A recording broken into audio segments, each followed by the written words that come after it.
اعوذ باللہ من الشیطان الرجیم بسم اللہ الرحمن الرحیم وَلَقَدْ كَذَّبَ الَّذِينَ مِن قَبْلِهِمْ فَكَيْفَ كَانَ نَكِيرِ أَوَلَمْ يَرَوْا إِلَى الطَّيْرِ فَوْقَهُمْ صَافَّاتٍ وَيَقْبِضْنَ مَا يُمْسِكُهُنَّ إِلَّا الرَّحْمَنُ إِنَّهُ بِكُلِّ شَيْءٍ بَصِيرٌ أَمَّنْ هَذَا الَّذِي هُوَ جُنْدٌ لَكُمْ يَنْصُرُكُمْ مِنْ دُونِ الرَّحْمَنِ إِنِ الْكَافِرُونَ إِلَّا فِي غُرُورٍ أَمَّنْ هَذَا الَّذِي يَرْزُقُكُمْ إِنْ أَمْسَكَ رِزْقَهُ بَلْ لَجُّوا فِي عُتُوٍّ وَنُفُورٍ أَفَمَنْ يَمْشِي مُكِبًّا عَلَى وَجْهِهِ أَهْدَىٰ أَمَّنْ يَمْشِي سَوِيًّا عَلَى صِرَاطٍ مُسْتَقِيمٍ قُلْ هُوَ الَّذِي أَنشَأَكُمْ وَجَعَلَ لَكُمُ السَّمْعَ وَالْأَبْصَارَ وَالْأَفْئِدَةَ قَلِيلًا مَا تَشْكُرُونَ قُلْ هُوَ الَّذِي ذَرَأَكُمْ فِي الْأَرْضِ وَإِلَيْهِ تُحْشَرُونَ صدق اللہ العظیم۔ ان تلاوت کردہ آیات کریمہ کے بعض کلمات کے معنی یہ ہیں۔ کذابہ اس کے معنی ہے جھٹلایا، نکیر کہتے ہیں انکار کرنے کو، صافات کے معنی ہیں باسطات یعنی پروں کو پھیلائے ہوئے، یکبدنا کے معنی ہیں پروں کو پہلوں میں سکیڑ لینا، ما یمسکہن اس کے معنی ہیں نہیں روکے ہوئے انہیں، جندن کے معنی ہے لشکر، غرور کے معنی ہے دھوکہ، لجو اس کے معنی ہے دور نکل گئے یعنی بہت آگے جا چکے، اتون کے معنی سرکشی اور نفور کے معنی ہے نفرت، مکبن اس کے معنی ہے منہ کے بل گرتے پڑتے، سوین کہتے ہیں سیدھے ہو کر چلنے کو، الافئدہ اس کے معنی ہے دل، اور تحشرون کے معنی ہے تم جمع کیے جاؤ گے۔ ان آیات کا ترجمہ یہ ہے، اور بلا شبہ ان سے پہلے لوگوں نے بھی جھٹلایا، پس ان کے اس انکار کا انجام کتنا سخت تھا۔ کیا انہوں نے اپنے اوپر پرندوں کو اڑتے کبھی نہیں دیکھا، پروں کو پھیلاتے اور سمیٹتے؟ رحمان کے سوا انہیں کون روکے ہوئے ہے؟ یقیناً وہ ہر چیز کو بخوبی دیکھنے والا ہے۔ کیا تمہارے لیے کوئی ایسا لشکر ہے جو رحمان سے ہٹ کر تمہاری مدد کرے؟ کفار صرف دھوکے میں مبتلا ہیں۔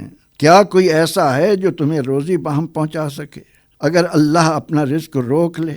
بلکہ وہ تو نفرت و سرکشی میں بہت دور نکل چکے۔ کیا وہ شخص جو منہ کے بل گرتا پڑتا چل رہا ہے زیادہ راہ راست پر ہے، یا وہ جو سیدھا شاہراہ پر گامزن ہے؟ فرما دیجئے وہی اللہ ہے جس نے تمہیں پیدا کیا، تمہارے لیے کان، آنکھیں اور دل بنائے، تم بہت ہی تھوڑا شکر کرتے ہو۔ فرما دیجئے وہی اللہ ہے جس نے تمہیں زمین میں پھیلایا اور اسی کی طرف ہی تم جمع کیے جاؤ گے۔ ان سے پہلے کی آیات میں اہل ایمان کا حال اور قدرت الہیہ کا ذکر ہوا۔ اب ان آیات میں اللہ کے وجود و قدرت کو جھٹلانے والوں کے لیے وعید کا بیان ہو رہا ہے۔ قرآن حکیم جو سراپا ہدایت و شفا و رحمت ہے، اس کا یہ اسلوب کتنا حسین و دلکش ہے کہ وہ ہر زمانے کے منکرین و متکبرین، خواہشات نفس کے دلدادہ، کفر و شرک پر اڑے رہنے والوں کو تاریخ کے جھروکوں میں بڑے خوبصورت انداز میں جھانکنے کی دعوت دیتا ہے۔ مشرکین مکہ کی جب ضد اور ہٹ دھرمی ایذا رسانی حد سے بڑھنے لگی تو اعلان ہوا کہ او کم عقلو، غفلت شعارو، ہوش کے ناخن لو، تم وہ پہلے لوگ نہیں ہو جو اس صفحہ ارضی پر آباد کیے گئے ہو۔ تم سے پہلے ہم نے کتنی ہی اقوام پیدا کیں، انہیں وسائل عطا کیے، وہ تعداد میں، کنبہ و قبیلوں میں، طاقت و اختیار میں، مال و زر اور عیش و عشرت کے سامانوں میں کسی لحاظ سے بھی تم سے کم نہ تھے۔ انہوں نے بھی اپنے آپ کو زیادہ فہم و بصیرت اور شعور و عقل والا یقین کرتے ہوئے میرے عطا کردہ نظام حیات کے مطابق زندگی بسر کرنے کی بجائے اپنی خواہشات کو اپنا قبلہ بنا لیا۔ اور من مرضی کی روش اختیار کی، ضد، تعصب، سرکشی اور انکار کو وتیرہ بنا لیا، جب حد سے بڑھنے لگے تو اللہ تاریخ کے اوراق ان کا کیا حشر ہوا۔ اٹھو اس کو دیکھو، میں نے انہیں کس انجام اور نتیجے پر پہنچایا۔ بندے کو ہمیشہ بندگی کی راہ اپنانا ہی زیب دیتا ہے۔ زندگی کی قدر نہ کرنے والوں، دنیا کو مستقل ٹھکانہ سمجھ کر عیش پرستی اور نفسانی خواہشات کی دلدادگی اور پروانگی کی دھن میں آسمان سے ملنے والی ہدایت کو پس پشت ڈالنے والوں کو کائنات کی وسعتوں اور ایک ایک ذرے اور قطرے میں جھلکتی، دمکتی، مہکتی، لہکتی قدرت خداوندی کی ظاہر و باہر اور بآسانی سمجھ آنے والی نشانیوں کو آنکھوں سے اوجھل نہیں ہونے دینا چاہیے۔ او منکرو، او مغرورو، اپنے پالنہار سے دوری اختیار کرنے والو، تھوڑی دیر کے لیے توجہ کے ساتھ اپنی نظروں کو فضاؤں کی طرف اٹھاؤ اور دیکھو کہ کتنی اقسام و اجسام کے پرندے، چھوٹے بڑے، جسیم و شہیم، کس شان سے محو پرواز ہیں، قریب بھی ہیں اور اتنے بلند بھی کہ نظر اٹھتے اٹھتے اکتاہٹ محسوس کرنے لگتی ہے، مگر وہ کبھی اپنے پروں کو پھیلائے پھڑ پھڑاتے نظر آتے ہیں اور کبھی انہیں سمیٹے اڑے چلے جاتے ہیں۔ وہ کون ہے جس کی قدرت، عظمت، جلالت، ہیبت، ندرت و فطنت ان کو سنبھالے ہوئے ہے؟ یاد رکھو، وہ ہے رحمان، جس کی ہے بلند شان، جس کی نگاہ میں ان کی پرواز و جان۔ اپنے کفر و عناد کی بنا پر خالق و پالنہار کے بھیجے رسول کی معرفت، حقیقی رہنمائی سے منہ موڑنے والو، آخر وہ کون سی چیز ہے جس پر اتراتے ہوئے کفر و شرک کی راہ پر چل رہے ہو؟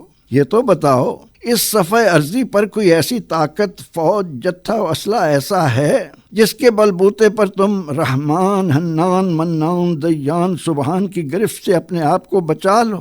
نکل آؤ اس دھوکے سے، اپنے آپ کو پہچان لو۔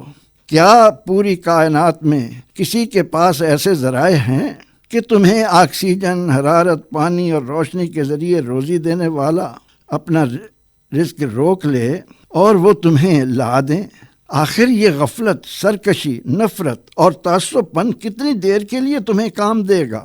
اللہ نے تمہیں ہوش و عقل سے نوازا ہے، غور و فکر کرو۔ ایک شخص منہ کے بل زمین پر گرتا، پڑتا، سمٹتا، سکڑتا چلے اور دوسرا سیدھا ہموار سیدھی راہ پر رواں دواں رہے، کون درست ہے؟ کون باسہولت ہے؟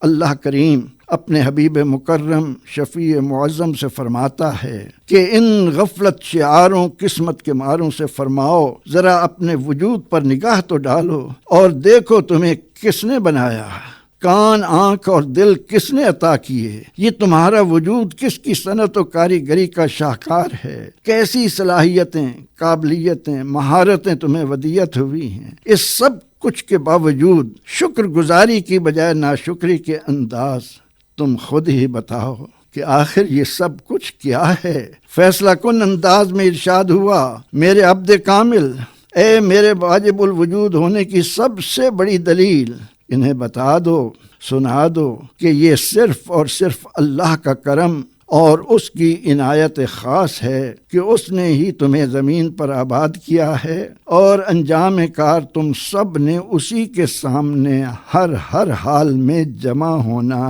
ہے۔ پروردگار عالمین، ان حقائق کی روشنی میں ہمیں اپنی زندگیوں کو اپنی اطاعت میں بسر کرنے کی توفیق عطا فرما، آمین۔ وآخر دعوانا ان الحمد للہ رب العالمین۔